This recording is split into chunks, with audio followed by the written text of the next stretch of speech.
नमस्कार दोस्तों। कहानियों की जो मैं माला पिरो रही हूँ, आज उस माला में एक अनमोल मोती आया है। जी हाँ, हम सब की प्यारी कला नैथानी जी। कला जी ने कई कहानियाँ लिखी हैं और अपनी कहानियों के माध्यम से लाखों पाठकों का दिल छुआ है।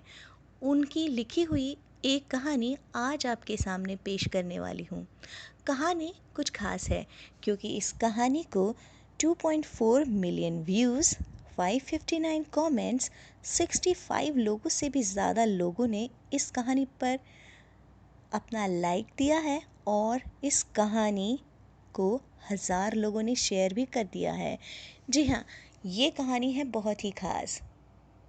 कहानी का शीर्षक है मेरे सभी हैं मगर तुम्हारा सिर्फ मैं हूँ। चलिए तो कहानी शुरू करते हैं। अपनी पहली रसोई करते हुए शिखा का ध्यान भटक रहा था। दूसरे कमरे में बैठे सास ससुर, ननंदे और उनकी जमाई के मध्य कुछ गुफ्तगू चल रही थी। दबी दबी आवाज़ होती बातें ही उसको सोचने पर मजबूर कर रही थी कि क्या शादी की व्यवस्था में कुछ कमी रह गई होगी। हाँ, महेश वहाँ पर नहीं था। महेश यानी शिखा का पति। थोड़ी ही देर में शिखा की सास ने सबके लिए खाना लगाया तो सबके सब खाना खाते हुए एक साथ बैठे थे। तभी शिखा के सास ससुर बोले, महेश, तुमको शिखा के मायके वालों ने घड़ी नहीं दी ना? हमने तो भाई कहा था उनसे कि घड़ी ज़रूर देंगे। हमने भी तो अपने दोनों दामादों को घड़ी पहनाई थी। शिखा के मायके वालों ने तो भाई बात सुनी ही नहीं हमारी। सास ससुर की बात सुनकर शिखा झिझक गई और समझ गई थी कि इसका मतलब थोड़ी देर पहले सबकी गुफ्तगू क्या मिला क्या दिया को लेकर ही चल रही थी।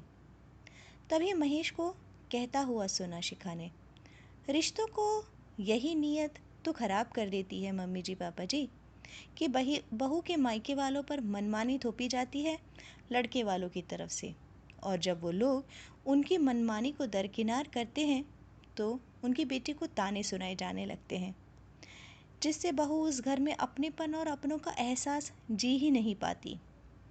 आप लोगों ने ये देखा कि घड़ी नहीं दी गई, मगर ये मुझे सोने की चेन, सोने की अंगूठी, दोनों जीजा जी को सोने की अंगूठी, मम्मी जी पापा जी को सोने की अंगूठी दी।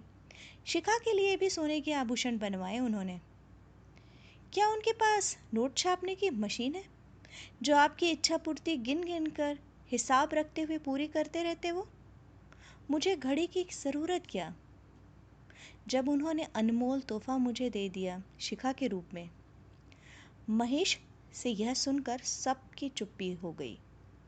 उन्होंने जो सोचा था वह उन्हें महेश से हासिल ना हुआ कि महेश को भी लगे कि उसके ससुराल ने अपने दामाद को कम मान सम्मान दिया।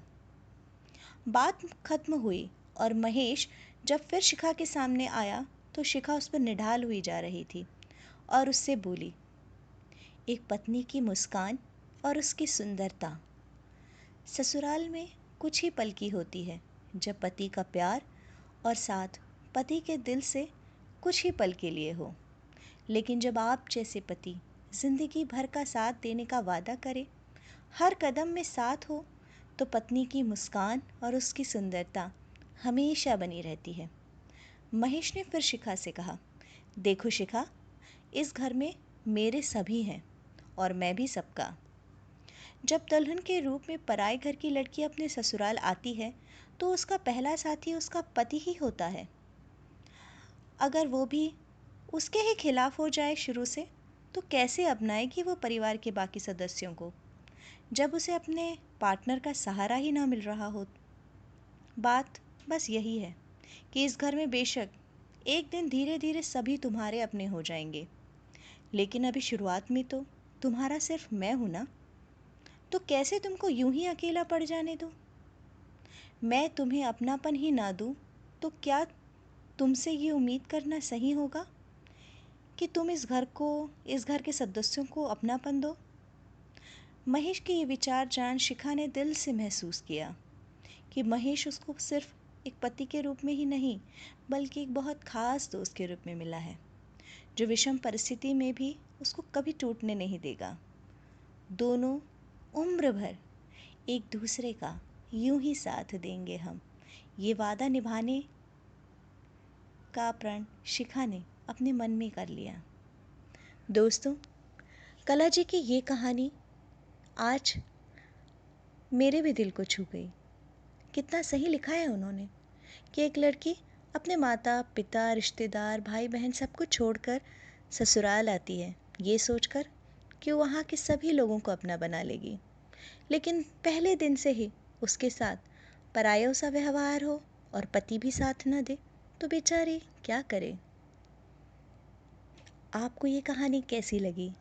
कमेंट बॉक्स में लिख कर ज़रूर बताइएगा। फिर से मिलती हूँ एक नई कहानी के साथ।